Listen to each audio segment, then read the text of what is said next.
Video में हम discuss करने वाले हैं बेसिक इलेक्ट्रिकल के एमसीक्यूज जो कि काफी इंपॉर्टेंट रहने वाले हैं जेएसएससी जेई और आगामी जितने भी टेक्निकल एग्जाम होने वाले हैं सबके लिए इंपॉर्टेंट है। हालांकि एसएससी जेई के प्रीवियस ईयर के प्रश्न आपको इस सेट में देखने को मिलेंगे तो काफी इंपॉर्टेंट रहने वाले हैं। तो स्टार्ट करेंगे और मेरा जो टेलीग्राम ग्रुप है जरूर ज्वाइन कर लीजिएगा क्योंकि जितने भी अपडेट हैं आपको वहां से मिलते रहेंगे। ठीक है, तो जरूर ज्वाइन कर लीजिएगा, डिस्क्रिप्शन में लिंक डाल दूंगा। पहला सवाल क्या है, in which of the following cells polarization is the major defect. तो यहाँ पे सीधा सीधा आंसर हो जाएगा ऑप्शन ए वोल्टाइक सेल। अब यहाँ पे पोलराइजेशन क्या होता है शॉर्ट में मैं बता दूं क्योंकि टाइम बहुत कम है हमारे पास। पोलराइजेशन का मतलब ये होता है कि कैथोड और एनोड होता है, आपको पता है बैटरी में कैथोड और एनोड होता है। ठीक है, कैथोड क्या होता है, नेगेटिव होता है, एनोड क्या होता है, पॉजिटिव होता है। लेकिन दूसरी ओर यदि हम कैटायन की बात करें तो लोग कंफ्यूज कर जाते हैं कैटायन एंड एनायन, फिर यहाँ पे बात दूसरी हो जाएगी। ठीक है, तो कैटायन जो होता है वो पॉजिटिव होता है, एनायन जो होता है वो नेगेटिव होता है। ठीक है, तो इस पे कंफ्यूज ना करें। मगर हम बात कर रहे हैं यहाँ पे कैथोड एनोड की, तो उल्टा होता है, कैथोड में नेगेटिव एंड एनोड में पॉजिटिव। ठीक है, अब होता क्या है कि एनोड में जो है केमिकल रिएक्शन के फलस्वरूप, सेल में केमिकल रिएक्शन के फलस्वरूप क्या होता है कि एनोड में हाइड्रोजन के बबल्स फॉर्म हो जाते हैं जिसे हम कहते हैं क्या, पोलराइजेशन। ठीक है, तो यहाँ पे ये वोल्टाइक सेल में आपको देखने को मिलेगा, एक तरह का डिफेक्ट है। ठीक है, अगला सवाल हमारा क्या है, अगला सवाल है at the temperature of hot junction increases the thermo EMF. तो यदि हॉट जंक्शन की टेम्परेचर को बढ़ाई जाए तो थर्मो ईएमएफ क्या होगी, में इंक्रीज और डिक्रीज दोनों ही हो सकती है। अगला सवाल है conductivity of A super conductor, ये सवाल पूछा गया था एंड वेरी वेरी इंपॉर्टेंट, हालांकि बहुत आसान है। यह होती है इनफाइनाइट। ठीक है, मतलब कि कंडक्टिविटी ऑफ सुपर कंडक्टर की जो कंडक्टिविटी होती है बहुत ज्यादा होती है, इनफाइनाइट होती है। ठीक है, चलिए नेक्स्ट सवाल हमारा, fuse wire is made of, very very important सवाल पूछा गया था और सही आंसर हो जाएगा लेड टिन अलॉय। ठीक है, एक सवाल पूछा जाता है कि फ्यूज को हम लोग कैसे लगाते हैं। ठीक है, फ्यूज जो है ये जो लगाई जाती है इसकी लो मेल्टिंग पॉइंट होती है या हाई मेल्टिंग पॉइंट होती है, ये आपको बताना होता है। तो इसके जो है वो मेल्टिंग पॉइंट लो होती है। ठीक है, यदि आप फ्यूज मटेरियल के मेल्टिंग पॉइंट हाई रखेंगे तो पूरा वायर जल जाएगा, फ्यूज गलेगा ही नहीं। ठीक है, तो आपको लो मेल्टिंग मतलब कि जल्दी पिघलने वाला मटेरियल मतलब लेड टिन अलॉय लगाना पड़ेगा। पहला सवाल ये पूछा जाता है। अगला सवाल ये पूछा जाता है कि ये जो फ्यूज है आप कैसे लगाओगे। जनरली इसे हम क्या लगाते हैं, सीरीज में लगाते हैं कि पैरेलल लगाते हैं, तो इसे हम सीरीज में लगाते हैं। ठीक है, ताकि ये गल के पूरा सर्किट ब्रेक कर दे। अगला सवाल यहाँ पे ये सवाल पूछा जाता है कि अमीटर से सवाल पूछा जाता है। ठीक है, कि अमीटर को हम लोग कैसे लगाते हैं, तो अमीटर को भी हम लोग सीरीज में लगाते हैं, याद रखिएगा। ठीक है, इसकी रेजिस्टेंस बहुत कम होती है अमीटर की। और दूसरा सवाल पूछा जाता है कि वोल्ट मीटर की, वोल्ट मीटर को आप कैसे लगाते हैं, तो वोल्ट मीटर को हम पैरेलल लगाते हैं, इसके रेजिस्टेंस आपको हाई देखने को मिलेगी, तो ये पैरेलल लगाया जाता है। ठीक है, तो इतने सवाल यहाँ से बनते हैं। अगला सवाल है हमारा, ड्रिफ्ट वेलोसिटी जिसे हम वीडी कहते हैं is equal to I by N E A. ठीक है, तो ड्रिफ्ट वेलोसिटी आपने पढ़ा होगा कि जब आप सर्किट में वायर जोड़ते हैं, करंट फैलाते हैं, तो इधर उधर वो दौड़ने लगता है जो इलेक्ट्रॉन्स होते हैं। ठीक है, तो यहाँ पे ड्रिफ्ट वेलोसिटी का कंसेप्ट आपने 12 में पढ़ा होगा, तो यहाँ पे सही आंसर हो जाएगा आई बाई एन ई है। और जो इलेक्ट्रिकल ब्रांच है उनके तो इलेक्ट्रिकल में आपने पढ़ाई है। चलिए अगला सवाल हमारा क्या है, यहाँ पे बता दो, वीडी का मतलब ड्रिफ्ट वेलोसिटी, आई का मतलब करंट, एन मतलब फ्री इलेक्ट्रॉन डेंसिटी, ई का मतलब चार्ज ऑफ इलेक्ट्रॉन, ए का मतलब क्रॉस सेक्शनल एरिया। नेक्स्ट सवाल हमारा क्या है, इलेक्ट्रिक करंट क्या है। इलेक्ट्रिक करंट एक स्केलर क्वांटिटी है। ठीक है, तो एक टेंसर क्वांटिटी के फॉर्म में भी यदि आपको ऑप्शन में दे दे तो टेंसर क्वांटिटी लिखिएगा, यदि स्केलर मतलब कि ये ऑप्शन ना रहे। ठीक है, मगर यदि टेंसर ऑप्शन ना है तो इलेक्ट्रिक करंट जो है वो बेसिकली एक स्केलर होता है, ये हमेशा दिमाग में रखिएगा, स्केलर होता है। ठीक है, स्केलर क्यों है भाई, सवाल पूछा जाता है कि भाई इलेक्ट्रिक करंट का तो अपना डायरेक्शन होता है, हमने कन्वेंशनल दो करंट का दो डायरेक्शन होता है, बता दूं सवाल एग्जाम में पूछा जाता है। ठीक है, तो हम बात करें कन्वेंशनल करंट की। ठीक है, कन्वेंशन, और दूसरा होता है जिसे हम कहते हैं इलेक्ट्रॉनिक करंट, मतलब रियल करंट हम बोल सकते हैं। ठीक है, तो कन्वेंशनल करंट जो होता है वो क्या होता है, पॉजिटिव टू नेगेटिव होता है, पॉजिटिव टू नेगेटिव। ठीक है, ऐसा कन्वेंशन पहले बनाया गया था क्योंकि लोगों को लगता था कि जो प्रोटॉन होते हैं उनके कारण करंट फ्लो करती है, उस टाइम इलेक्ट्रॉन की डिस्कवरी नहीं हुई थी। तो पॉजिटिव टू नेगेटिव जो है वो लिया जाता था कन्वेंशनल करंट, अभी भी लिया जाता है, कन्वेंशनल करंट का डायरेक्शन पॉजिटिव टू नेगेटिव होता है। बट जो रियल करंट है, इलेक्ट्रॉनिक करंट है, उसकी डायरेक्शन नेगेटिव टू पॉजिटिव होती है, क्योंकि ऐसा कहा जाता है कि फ्री इलेक्ट्रॉन्स के कारण जो है रियल करंट वो मूव करती है, और इलेक्ट्रॉन का चूंकि नेगेटिव होता है तो नेगेटिव किस तरफ जाएगा, तो पॉजिटिव की ओर जाएगा। ठीक है, इसलिए नेगेटिव टू पॉजिटिव ये डायरेक्शन होती है। अब ये डायरेक्शन तो होती है हमें पता है, बट इलेक्ट्रिक करंट स्केलर क्यों है। स्केलर होने का बहुत सिंपल सा रीजन है, स्केलर और वेक्टर हम किसे कहते हैं, देखिए हम लोग जनरली बोल देते हैं कि स्केलर क्वांटिटी ऐसी क्वांटिटी होती है जिसकी सिर्फ मैग्नीट्यूड होती है, डायरेक्शन नहीं होती। और वेक्टर किसे कह देते हैं? वेक्टर कह देते हैं जिसकी मैग्नीट्यूड हो, डायरेक्शन भी हो, उसे वेक्टर कहेंगे। लेकिन ये बच्चों वाली जो है वो क्या है? डेफिनेशन है, ठीक है। इस डेफिनेशन से हमारा काम चलने वाला नहीं है। वेक्टर हम किसे कहते हैं? जो वेक्टर एडिशन लॉ को फॉलो करे, ठीक है। और हमें पता है कि ट्राइंगल लॉ है वेक्टर एडिशन लॉ, और पैरेललोग्राम लॉ है। सिंपल लैंग्वेज में यदि बात करें, बच्चा बच्चा को समझाना हो तो बहुत सिंपल सी मैं बात समझाऊंगा। देखिए, यदि 2 + 2 होता है 4, ठीक है। सिंपली हम लोग यदि जोड़ते हैं कि मान लीजिए 2 एम्पियर दिया है करंट, फिर 2 एम्पियर दिया है, यदि इसको जोड़ के आप 4 एम्पियर बोल सकते हो तो बोल सकते हो आप हाँ ये स्केलर है। यदि आप ऐसा नहीं बोल सकते तो ये आप बोलोगे वेक्टर। एग्जाम्पल के तौर पर हम यदि डिस्प्लेसमेंट की बात करें तो मान लीजिए एक बंदा है जो जो नॉर्थ में जा रहा है 2 मीटर, और एक बंदा जो ईस्ट में जा रहा है 2 मीटर। मैं बोलूंगा कि टोटल डिस्प्लेसमेंट कितना हुआ, तो आप क्या करोगे? 2 + 2 करोगे? कभी कभी नहीं करोगे। आपको ये वाला जो है निकालना पड़ेगा। तो वो आप कैसे निकालोगे? ये आप यहाँ से ट्राइंगल लॉ से, पाइथागोरस थ्योरम से निकालोगे, और ट्राइंगल लॉ से भी आप निकाल सकते हो। तो ये थ्योरम जो है, कहने का ये मतलब है कि आप सीधा सीधी नहीं जोड़ रहे हो, ठीक है। तो हम कहते हैं कि जहाँ पे वेक्टर एडिशन है तो यहाँ पे आपको वेक्टर एडिशन करना पड़ेगा। समझ गए बात? चलिए नेक्स्ट सवाल क्या चलेंगे। अगला सवाल यहाँ पे जो है न्यूमेरिकल्स का है। तो यहाँ पे न्यूमेरिकल्स पूछा गया है, तो न्यूमेरिकल्स को अभी फिलहाल छोड़ दीजिए। चलिए नेक्स्ट सवाल क्या चलते हैं। The specific resistance of a wire depends upon. तो स्पेसिफिक रेजिस्टेंस जो है रो होता है, और इसकी यूनिट भी पूछी जाती है, ठीक है। तो स्पेसिफिक रेजिस्टेंस से रेजिस्टिविटी भी कहा जाता है। इसकी यूनिट होती है ओम मीटर। कैसे होते हैं मैं बता दूं। Rho equal to R. देखिए, रेजिस्टेंस किस पे डिपेंड करता है, तो हमें पता है R equal to rho L by A. ये फॉर्मूला आपको पता है। ये कैसा आया था फॉर्मूला? तो R is actually proportional to L, R is equal to 1/a, और प्रोपोर्शन को हटाने से रो आया था, तो इस तरह से आ गया था ये। और यहाँ से रो जो है वो स्पेसिफिक रेजिस्टेंस है, इसे ही हम रेजिस्टिविटी भी कहते हैं, ठीक है। तो आप क्रॉस करोगे तो आर ए बाई एल हो गया, ठीक है। और यहाँ पे यदि यूनिट पूछोगे, पुट करोगे तो आर का क्या हो जाएगा? ओम हो जाएगा। और एरिया बाई एल का मतलब जो है एक एल काट दीजिए तो एल बचेगा यहाँ पे। इसका मतलब एल का होता है लेंथ का होता है मीटर, इसलिए ओम मीटर जो है ऐसा यूनिट होती है स्पेसिफिक रेजिस्टेंस की। ये सवाल एग्जाम में पूछा जाता है, दिमाग में रखिएगा, ठीक है। तो यहाँ पे सवाल पूछा गया था कि स्पेसिफिक रेजिस्टेंस किस पे डिपेंड करती है। तो याद रखिएगा ये हमेशा मटेरियल पे डिपेंड करती है। मतलब वो मटेरियल क्या चीज़ का है, ये सोना है, चांदी है। यदि सोना है तो दुनिया का कहीं का भी सोना हो, यदि 24 कैरेट का है मतलब अशुद्धि नहीं होनी चाहिए, ठीक है। यदि सेम कंपोजिशन है तो उसकी स्पेसिफिक रेजिस्टेंस सेम होगी। चलिए नेक्स्ट सवाल क्यों चलेंगे। अगला सवाल हमारा, the temperature coefficient of resistance of some material is negative, the material is very very important. ये पूछा गया था एग्जाम में, बता दूं, और सही आंसर हो जाएगा जर्मेनियम। जर्मनियम की जो रेजिस्टेंस होती है, कोफिशिएंट रेजिस्टेंस, वो नेगेटिव होती है, ठीक है। और हमने थ्योरी वाले पोर्शन में इसको कवर भी किया था। नेक्स्ट सवाल हमारा, what is converted into heat when current is set up through a conductor. क्या जो है हीट में कन्वर्ट होता है? आपको पता है हीट का जो है जूल्स लॉ है। क्या है? Joule's law, H equal to I square R T. आपको फॉर्मूला पता होगा, ठीक है। जहाँ पे एच जो है वो हीट है, और हीट एक क्या होती है भाई? एनर्जी होती है। और हीट की यूनिट क्या होती है? जूल होती है, ठीक है। एनर्जी की भी जूल, हीट की भी जूल, एक ही बात है, ठीक है। तो हीट एक एनर्जी है, इलेक्ट्रिक एनर्जी, ठीक है। तो यहाँ पे आंसर एनर्जी हो जाएगा। मगर फॉर्मूला भी आपको याद रखना है, H equal to I square R T, जहाँ पे आई करंट है, आर रेजिस्टेंस है, टी टेम्परेचर है। तो यदि नेक्स्ट टाइम सवाल पूछ दे कि हीट किस पे डिपेंड करती है, तो आप बोलोगे कि भाई करंट पे डिपेंड करती है सबसे ज्यादा, क्योंकि ये स्क्वायर का है। उसके बाद रेजिस्टेंस पे भी डिपेंड करती है, टाइम कि कितने देर तक आप किसी चीज को चला के रखते हो उस पर भी डिपेंड करती है। एग्जाम्पल के तौर पर मान लीजिए आयरन है, आयरन को ज्यादा देर तक चला के रखोगे आप तो ज्यादा हीट होगी।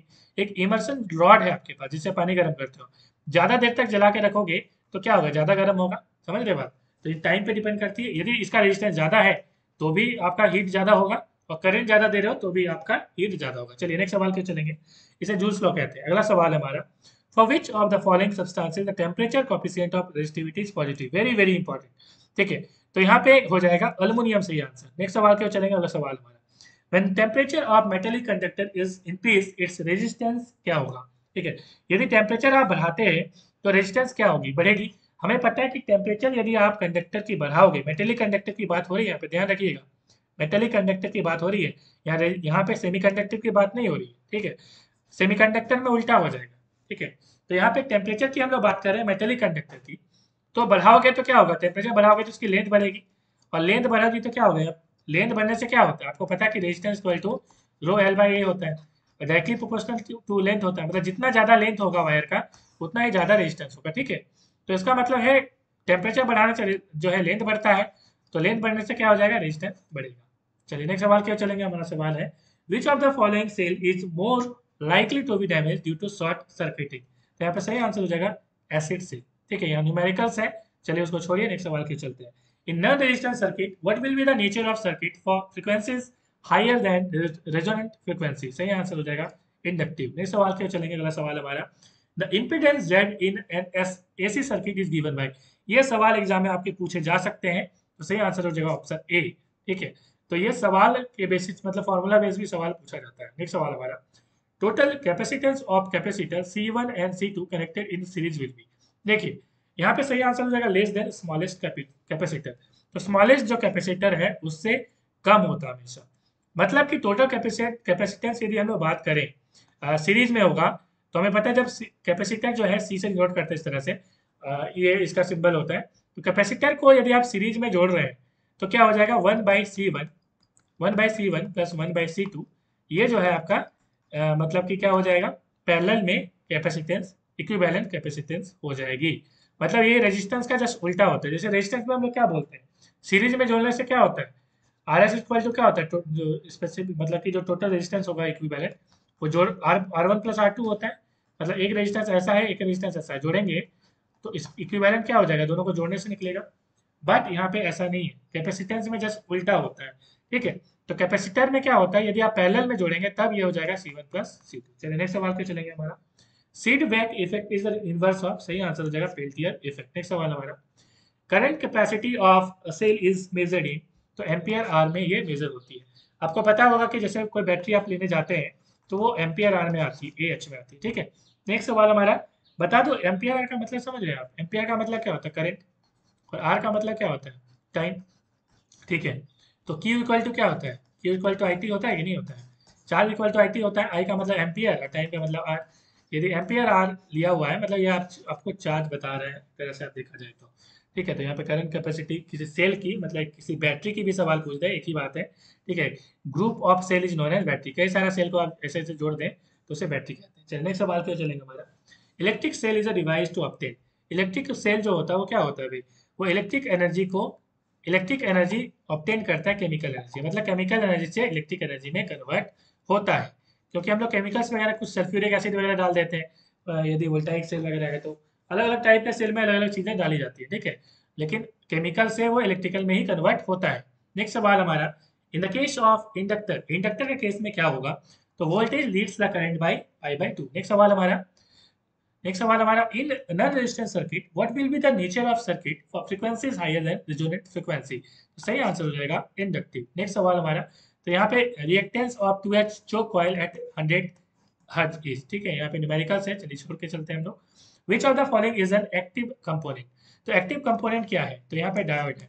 एक्टिव कंपोनेंट किसे कहते हैं आप, एक्टिव कंपोनेंट का मतलब सिंपल से समझते हैं कि जिसमें आपको कुछ मिलता है। ठीक है, तो यहाँ पे जैसे इंडक्टर की बात करेंगे, रेजिस्टेंस इसमें कुछ होता तो है नहीं, हम लोग जस्ट सर्किट में जोड़ देते हैं। ठीक है, तो जहाँ पे सोर्स ऑफ एनर्जी की बात हो रही है उसकी बात हो रही है, तो यहाँ पे डायोड सही आंसर एक्टिव कंपोनेंट का हो जाएगा। नेक्स्ट सवाल हमारा, alloy used to make wire own resistance is eureka. ठीक है, तो ये बहुत बहुत वेरी वेरी इंपॉर्टेंट है, याद रखिएगा। ठीक है, नेक्स्ट सवाल की ओर चलेंगे, तो हमने यहाँ पे यूरेका वायर के बारे में बताया भी है। चलो नेक्स्ट सवाल हमारा क्या है, नेक्स्ट सवाल हमारा यहाँ पे पूछा गया कि दो 4 PF की यहाँ पे कैपेसिटर है, पैरेलल में कनेक्ट की गई है, तो इक्विवेलेंट रेजिस्टेंस क्या होगा। तो मैंने कहा था कि पैरेलल में कैपेसिटर की C1 प्लस C2 होती है, मतलब 4 + 4 क्या हो जाएगा, 8 हो जाएगा। ठीक है, 8 हो जाएगा। नेक्स्ट सवाल हमारा, calculate calculate the current flowing in capacitor of capacitor. तो यहाँ पे ये वोल्टेज वगैरह दिया हुआ है, तो यहाँ पे आपको निकालना है। चलिए नेक्स्ट सवाल के चलेंगे, the electric potential due to an electric dipole at axial point distance r from the dipole is related to as 1/r²। Next सवाल हमारा, a charge q is divided into two parts। ठीक है, q and q1 minus q2, very very important ये भी है, q minus q1, so that the force between two parts placed in a given distance apart is maximum, then the ratio of q by q1 is। तो इसी तरह का सवाल उठा के पूछ दिए जाते हैं, 2:1, आपको रेशियो याद रखना पड़ेगा। ठीक है, नेक्स्ट सवाल हमारा, total electric flux coming out of a unit positive foot in air is. तो यहाँ पे सही आंसर क्या हो जाएगा, तो यहाँ पे सही आंसर हो जाएगा ऑप्शन ए, 1/ε0। तो वेरी वेरी इंपॉर्टेंट है। एक सवाल की ओर चलेंगे, हमारा सवाल है, inside a charge follow conductive sphere potential will be. तो यहाँ पे सही आंसर हो जाएगा कांस्टेंट। ठीक है, तो इनसाइड चार्ज फॉलो एक कंडक्टिव स्फीयर हो तो वहां पे आपको जो पोटेंशियल होगा वो कांस्टेंट दिखेगा। नेक्स्ट सवाल हमारा क्या है? Region surrounding a stationary electric dipole है इलेक्ट्रिक फील्ड ओनली। नेक्स्ट सवाल हमारा, a so bubble is given a negative charge then its radius increases। ठीक है। नेक्स्ट सवाल हमारा क्या है? A positive charge glass rod attracts an object, the object must be either negatively charged or neutral। यहाँ पे सही आंसर होगा ऑप्शन सी। ठीक है, ऑप्शन सी। नेक्स्ट सवाल हमारा, equal charges are given to two sphere different radii the potential will be. तो यहाँ पे क्या हो जाएगा? More on the smaller sphere. ठीक है, एक्सप्लेनेशन हमने दे दिया है कि v directly proportional to inversely proportional to radius होता है। ठीक है, तो उसका मतलब समझ रहे हैं कि ये r ज्यादा हो तो v कम होगा। ठीक है, तो वही है मोर ऑन द स्मॉलर स्फीयर। इसका मतलब है कि स्मॉल होगा तो मोर होगा। समझ गए बात? चलिए नेक्स्ट सवाल हमारा, electric field at distance r from a uniformly charge infinite sheet of surface charge density will be. तो यहाँ पे सिग्मा बाई 2 एप्सिलॉन नॉट याद रखिएगा। नेक्स्ट सवाल की ओर चलेंगे हमारा, a hollow sphere of charge does not produce an electric field at any। तो यहाँ पे सही आंसर हो जाएगा interior point, option A. Next सवाल हमारा, चेक द करेक्ट रिलेशन। तो ये काफी इंपॉर्टेंट है और आपको पता है Q इक्वल टू सी भी होता है। ठीक है, सी का मतलब कैपेसिटी एंड वी का मतलब पोटेंशियल। तो वेरी वेरी इंपॉर्टेंट। तो यहाँ पे सही आंसर है ऑप्शन ए। ठीक है, चलिए नेक्स्ट सवाल हमारा, potential gradient at which the dielectric of the condenser just gets punctured is called। तो dielectric strength हो जाएगा ऑप्शन बी। नेक्स्ट सवाल हमारा, the value of 1 farad is ESU, very very important, याद रखिएगा ऑप्शन बी 9 × 10⁻11। ये सवाल एग्जाम में पूछा गया है, याद रखिएगा। नेक्स्ट सवाल की ओर चलेंगे। हमारा सवाल है, the two capacitor each having capacitance C and breakdown voltage V are joined in series। Series में जोड़ रहे हैं। The capacitance and breakdown voltage of the combination is क्या हो जाएगा? C/2 and 2V। नेक्स्ट सवाल हमारा, which of the following has negative temperature coefficient of resistance। सही आंसर हो जाएगा कार्बन। ठीक है, तो इस तरह के सवाल एग्जाम में बार बार पूछे जाते हैं। and the temperature coefficient of resistance of a semiconductor is negative। तो सेमीकंडक्टर जब भी आप देखेंगे तो उसकी जो टेम्परेचर कोफिशिएंट होता है रेजिस्टेंस उसकी, वो नेगेटिव होती है। ठीक है, इसका मतलब ये होता है कि रेजिस्टेंस डिक्रीज करने से, ठीक है, क्या होता है कि मतलब कि टेम्परेचर यदि आप इंक्रीज करेंगे तो रेजिस्टेंस डिक्रीज करेगा। तो हमें पता है कि सेमीकंडक्टर की क्या होती है, यदि आप टेम्परेचर बढ़ाते हैं तो क्या होती है? Resistance decreases. It means that resistance decreases with increase of temperature. मगर कंडक्टर के केस में हमने क्या देखा था कि टेम्परेचर बढ़ाने से लेंथ बढ़ती है, इसका मतलब उसका रेजिस्टेंस भी बढ़ता है। बट सेमीकंडक्टर के केस में ऐसा नहीं होता, इसे हम कहते हैं नेगेटिव टेम्परेचर कोफिशिएंट। तो इस तरह से दिमाग में रखिएगा इन चीजों को, काफी इंपॉर्टेंट है।